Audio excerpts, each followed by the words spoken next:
భారతదేశంలో కొన్ని విషయాలు చిత్రంగా ఉంటాయి.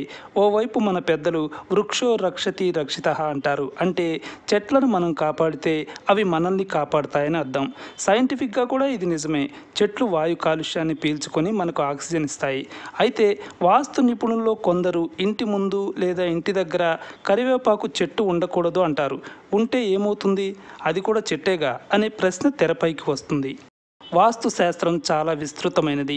దాన్ని పైపైన అర్థం చేసుకుంటే సరిగా అర్థం కాదు. ఇంకా చెప్పాలంటే ఈ రోజుల్లో వాస్తు శాస్త్రాన్ని చాలామంది ఇష్టం వచ్చినట్లు చెబుతున్నారు.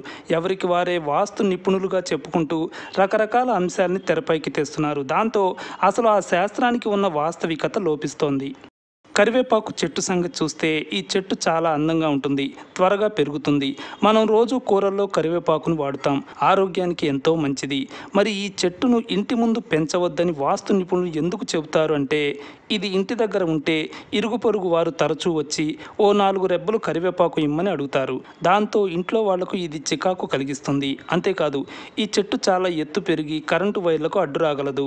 తద్వారా చెట్టు కొమ్మల ద్వారా కరెంటు పాస్ అయి ముట్టుకున్న వారికి కరెంట్ షాక్ కొట్టగలదు. ఇంకా ఈ చెట్టు వేర్లు ఇంటి పునాదిని దెబ్బతీయగలవు. అంతేకాదు, ఇది ఇంటి ముందు ఉంటే లోపలికి వచ్చేవారికి దీని కొమ్మలు అడ్డవుతాయి.